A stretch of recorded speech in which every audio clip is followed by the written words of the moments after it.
Hello viewers and welcome back. After a short break, we're back for the new year with some new content. As always, we're starting off with a look at some of the best cinematic achievements from last year. Here's our list of the best films of 2022.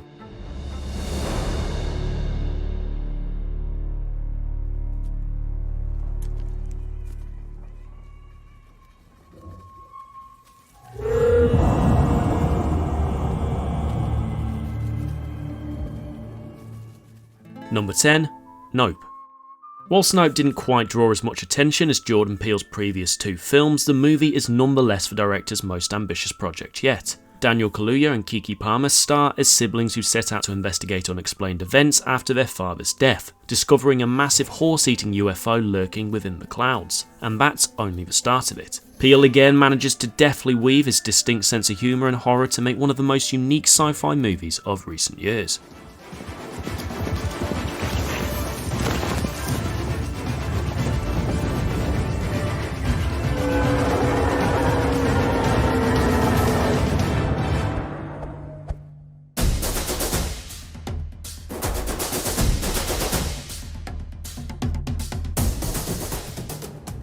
Number 9. RRR. SS Rajamouli's Telugu language epic extravaganza is an action-packed historical drama about Indian citizens rebelling against the British Raj in the 1920s. With glitzy romance, musical numbers and a crime thriller-esque plot about two enemy agents who become friends, the movie is crazy over-the-top action fare and an almost borderline superhero movie. The film manages to seamlessly blend together multiple genres to tell this incredible story.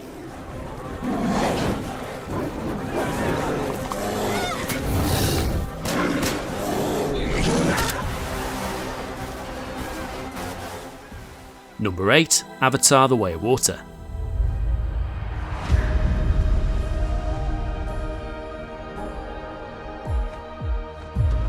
Why do you come to us?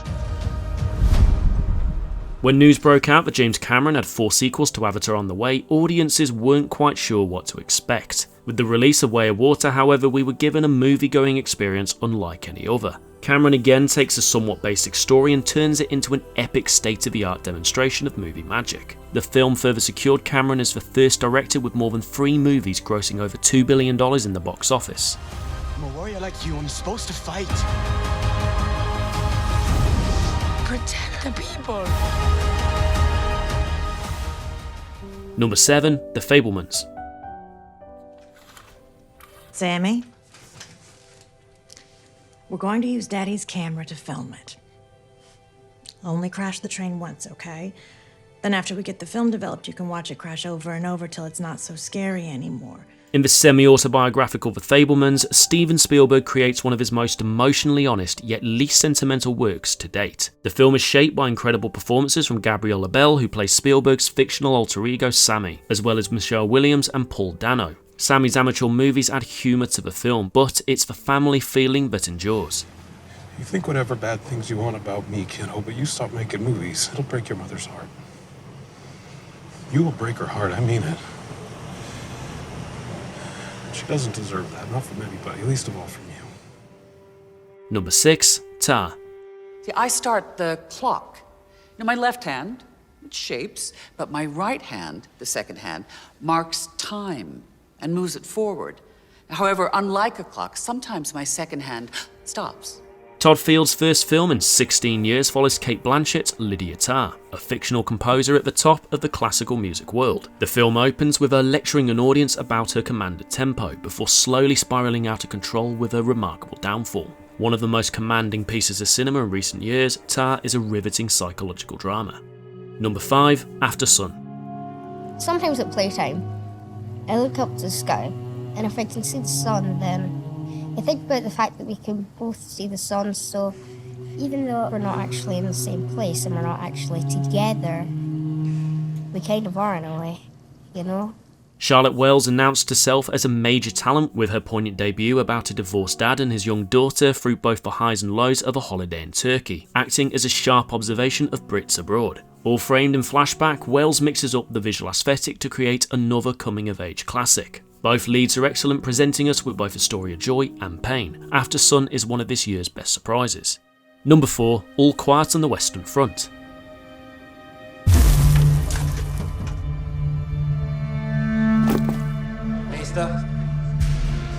Maulbäumer. Ich möchte noch nicht loslegen. Edward Berger's updated adaptation of All Quiet on the Western Front may have seemed somewhat unnecessary.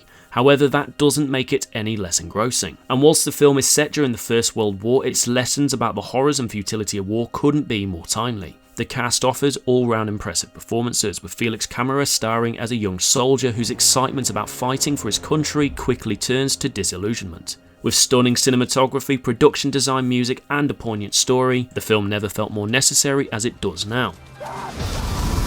Du musst jetzt tapfer sein. Für die, die es nicht geschafft haben. Für uns alle. Number 3, The Banshees of Inisherin. If I've done something to you, just tell me what I've done to you. And if I've said something to you, maybe I said something when I was drunk and I've forgotten it, but I don't think I said something when I was drunk and I've forgotten it. But if I did, then tell me what it was, and I'll say sorry for that too, Colin. With In Bruges being one of my personal modern favourites, having director Martin McDonagh reunite with both Colin Farrell and Brendan Gleeson was an enticing prospect. The Banshees of Inisherin is a funny yet bleak dark comedy, with flawless acting to boot. Instead of two hitmen, the pair play a couple of old mates on an Irish island whose friendship has come to an end. Full to the brim with McDonagh's trademark dark wit, the movie is a must-watch. But you didn't say anything to me. You didn't do anything to me. Well, that's what I was thinking, like. I just don't like you no more. Number 2, Top Gun Maverick. Nice.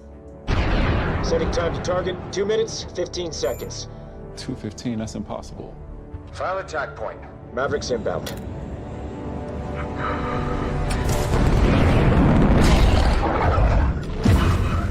More than 35 years since the first film came out, Tom Cruise returned for a second Top Gun, again centred on Cruise's iconic airman Maverick. Maverick has taken the world by storm, claiming the title is Cruise's biggest film ever, and making just shy of $1.5 billion in the box office. The film stays faithful to its predecessor, whilst also improving upon nearly every aspect that made the original the hit it was. With death-defying stunts, exhilarating action and poignant performances, what else could you ask for in an action blockbuster?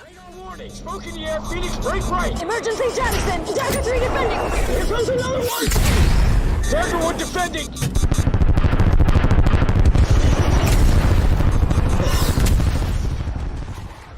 Before we reveal our number 1 film of last year, here are some honourable mentions that just missed the list. Argentina 1985, Guillermo del Toro's Pinocchio, Everyone shall love you and call your name Pinocchio. The Batman, I got two! Decision to Leave, 심하스시 모듬 초밥이야? 저 경비 처리돼? The Northman,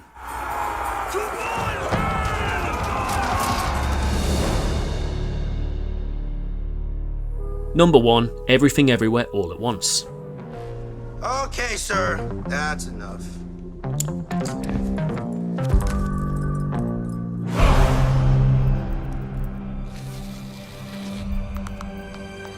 Everything Everywhere All at Once is one of the most creative, emotional and exciting movies to grace this century. With its combination of crude comedy, surreal science fiction and inventive action, it's one of the most original movies in recent years. Michelle Yeoh is at the top of her game, with the supporting cast just as fantastic. A furiously fast-paced, visually vibrant and epic multiverse extravaganza.